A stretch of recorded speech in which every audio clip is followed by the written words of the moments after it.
Expedita!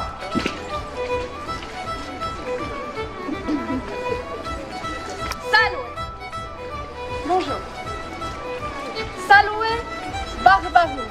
Bonjour, étranger. Mi nomen est Claudia. Mon nom est Claudia, fille de Roscius Gallus, grand acteur de théâtre connu dans tout l'Empire. Je suis venue m'installer ici, dans la ville de Forum Iuli, après que mon empereur l'ait construite. L'histoire de notre cité raconte qu'il y a bien longtemps, Auguste s'est battu contre son ennemi juré, Antoine. Ce traître était accompagné d'une femme belle et puissante, une égyptienne, Cléopâtre. Alors, la flotte d'Auguste et celle d'Antoine et Cléopâtre se rejoignent en Grèce et la bataille navale commence. Les embarcations coulent. Les galères s'entrechoquent. Des centaines de légionnaires trépassent dans l'au-delà. Mais au bout du compte, c'est mon empereur, Auguste, qui triomphe. Ah ouais, Augustus! Ah ouais! Après la bataille, Auguste ramène tous les bateaux ici, dans le port de Forum Iuli, et fait de ma ville une grande base navale. Alors, chers amis, je vous le dis, Forum Iuli Gratam, bienvenue à Forum Iuli. Vous êtes dans la 3e plus grande base navale de l'Empire. À présent, voici la Légion, la Leg Octo, Octavia Forum Iuli. Non li temere, n'ayez crainte, ils sont là pour vous protéger. Ensemble, nous irons franchir les limites de la cité pour vous faire découvrir nos monuments. Mais je dois vous avouer quelque chose. Nos monuments ne sont pas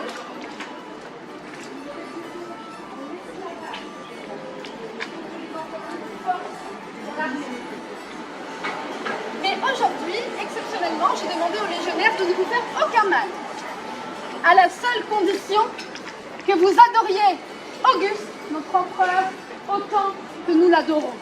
Je vous demande de mettre la main sur le cœur et de déclamer avec moi « Aue Augustus !» Habemus, significato. Legio, je vous prie. Legio! Fila, sculta, su!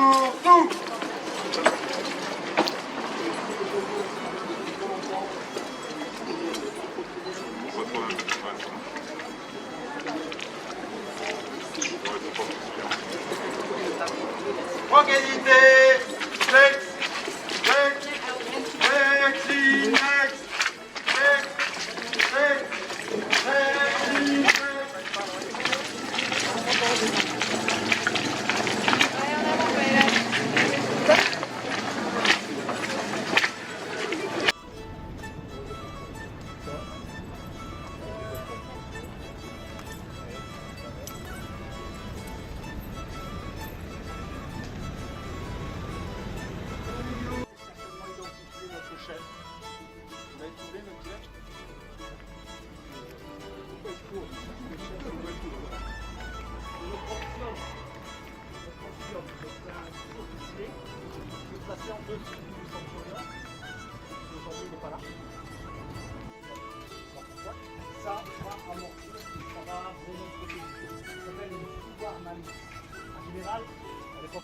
Alors justement, le glaive a la différence avec l'épée gauloise. L'épée gauloise, regardez la différence. La spada. Chez les Gaulois, c'est l'épée qu'on a. Chez les Romains, les légionnaires, les centurions sont équipés d'un glaive. Et les cavaliers portent la spada. Certains ont du militaire. Lui, il porte une lorica amata. Amata, ça veut dire tout simplement cotte de maille. Il faut savoir que c'est ça qui a été le plus répandu, le plus utilisé. Que nous portons fin du 1er siècle avant, ça apparaît, ça va durer jusqu'au début du 2e. Un peu plus loin peut-être dans certains cas. Le gros avantage, ça protège énormément. Par contre, c'est un petit peu plus...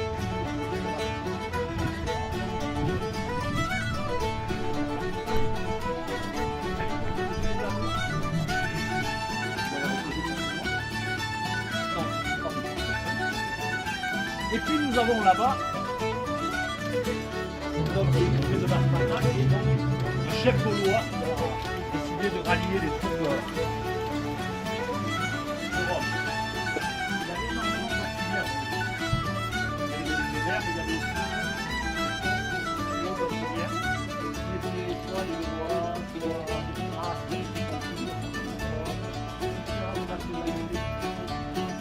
les Germains.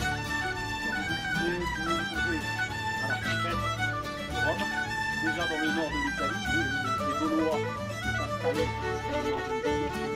Déjà établis un modèle d'État qui est pas similaire à celui-là. Le glaive est notre ceinture de sport.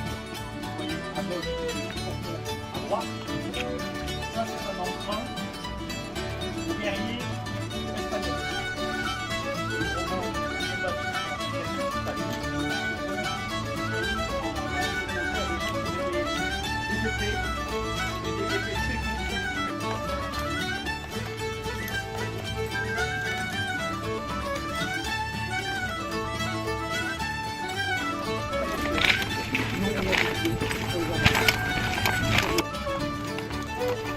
Et ça continuait comme ça sur 8 rangs.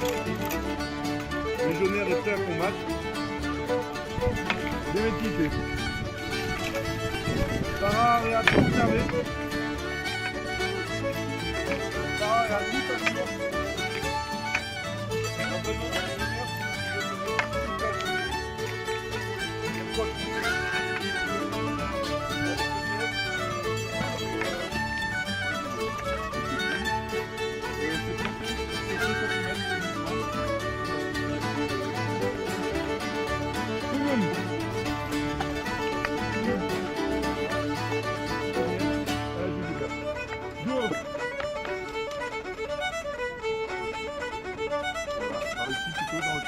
Aïe, ah, qui là à la fémorale. Faire coup tissé, percuté par le bouclier. Mutation. Boulum. Max carré.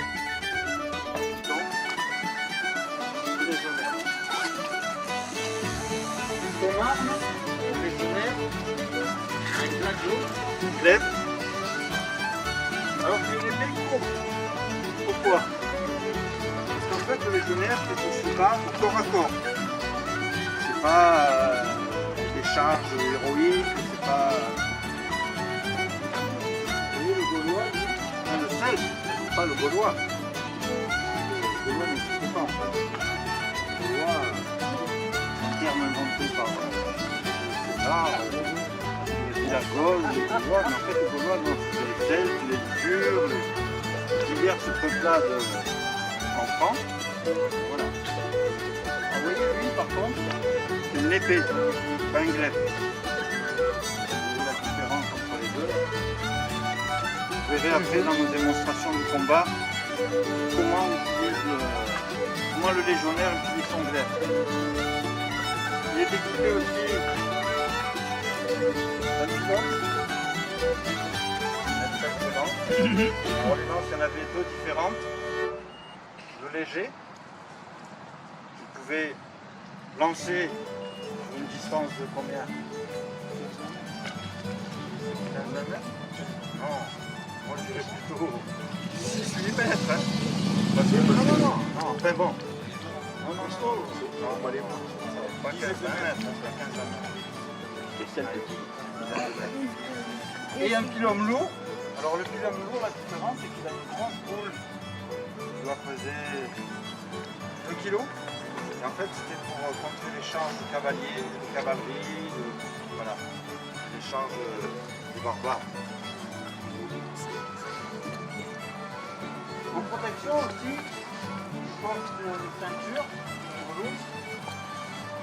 avec, vous voyez, des lanières. De prothèses. Tout le monde a compris. Entre autres, ce n'est pas que ça. Parce qu'en fait, vous voyez, chaque petite pointe là, Ah, c'est des micros de bataille et tout ça. c'est l'argent du légionnaire. Il se sert de ça pour échanger contre de la boisson, contre... Ah non. C'est extérieur, ça va. Mais voilà, c'était un échange. Il se servait de ça comme échange. Parce qu'après, l'argent, c'est moi qui le garde et je leur donne que c'est le mien. Voilà. Donc, ah oui, ils sont équipés aussi de Caligae. Vous voyez, c'est ramassé, mais la particularité, vous voyez, c'est qu'ils sont cloutés. Donc en fait, la marche, c'est déjà pour protéger le cuir, et surtout pour le bruit. Parce que je ne sais pas si vous avez entendu, quand ils marchent, ils tapent du pied pour faire du bruit. Donc là, vous voyez, ils sont que 5.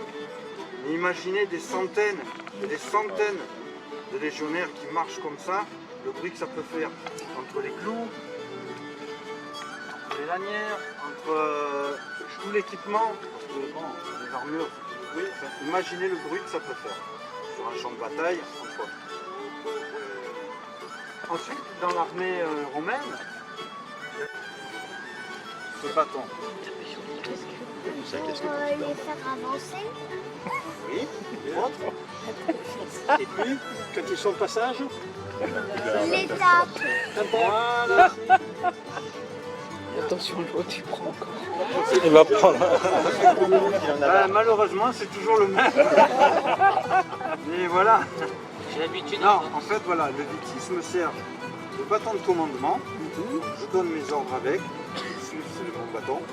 Et ça me sert aussi, quand les choses ne me conviennent pas, voilà, les mollets, non, ben voilà, ça c'est surtout le bâton de commandement. Qu'est-ce qu'on a donc, moi je vais reparler un peu du pylône.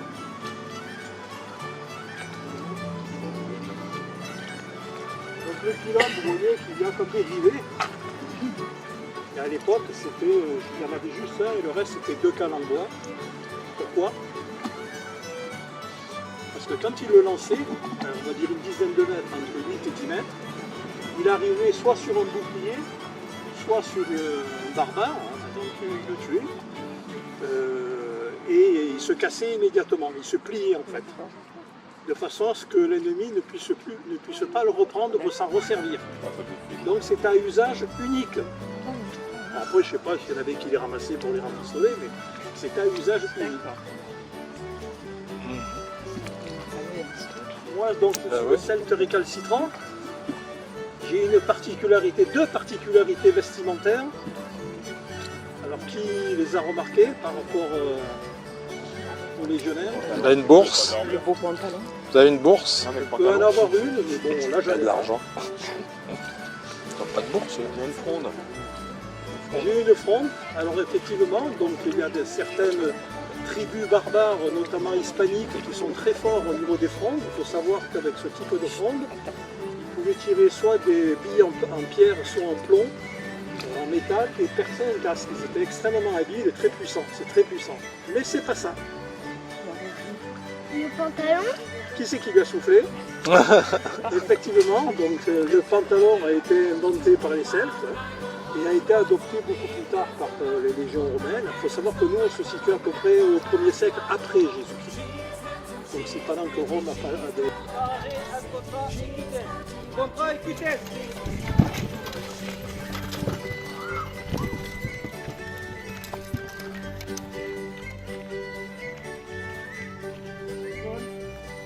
Les pilars plantés, chaque pilar est d'une double pointe. C'est dans cette position que la deuxième est très utile, ça permet d'avoir une défense.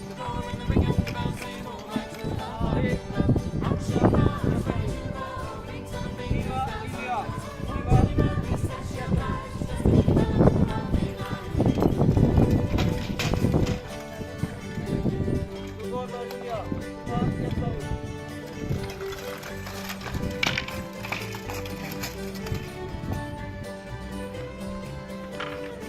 comme vous l'avez entendu tout à l'heure, le pylône a été lancé. On va pas le lancer une deuxième fois. C'est une arme qui est forte encore. Donc c'est exactement fait le lancer sur le pylône. La position, c'est celle que nous avons adoptée pour éventuellement résister à une riposte. Et on tient nos ailes contre le bouclier. Un petit peu à l'image de la première posture qu'on a prise tout à l'heure quand on faisait une défense. Si jamais les troupes en face n'ont pas été anéantis par les tirs. Cours!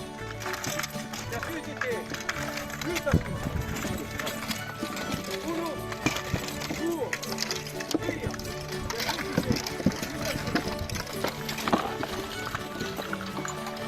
Mémétique! Donc ça, c'est une phase de combat classique. On va répéter ces différents coups à la fin morale. Percuter la partie centrale de son cheval s'appelle l'ouvre. Ça protège la main de l'intérieur et ça permet de faire. Ces boucliers sont conçus pour se relever naturellement. C'est-à-dire quand je le dresse, la gravité envoie la partie haute vers mon épaule. Et le percuté est d'autant plus efficace que le bras est puissant. En général, ça permet de vraiment déséquilibrer l'adversaire.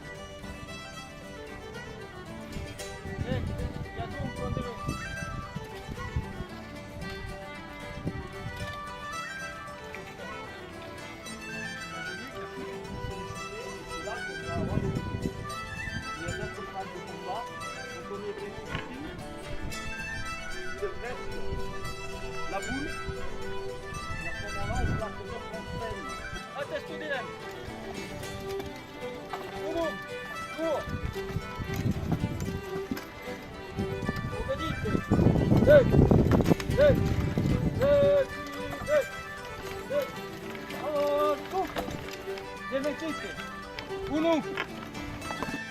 Si on doit attaquer un fort, on se met en position de tortue et on va pouvoir approcher au plus près des murailles.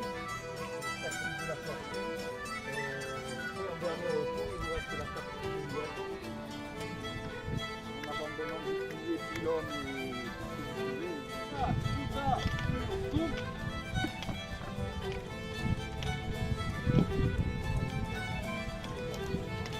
Ça ressort de nous.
On fait quoi là?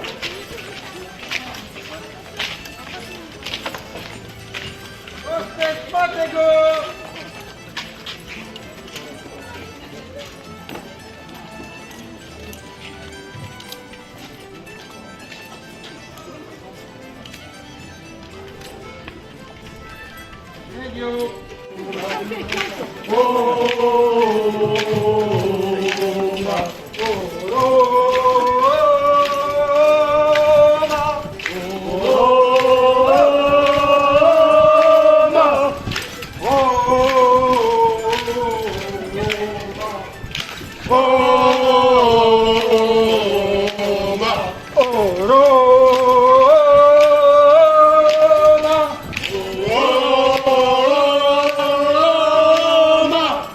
Legio, Octavia, Eterna, Victrix! Legio, Octavia, Eterna, Victrix! Legio, Octavia, Eterna, Victrix! Legio, Octavia, Eterna, Victrix! François, Legio, Roma! Roma!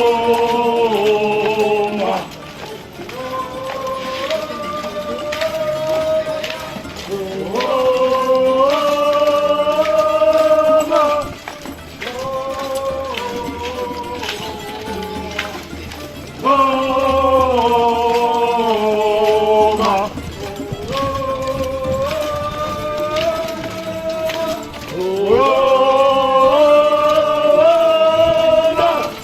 Legio, Octavia, Eterna, Victrix!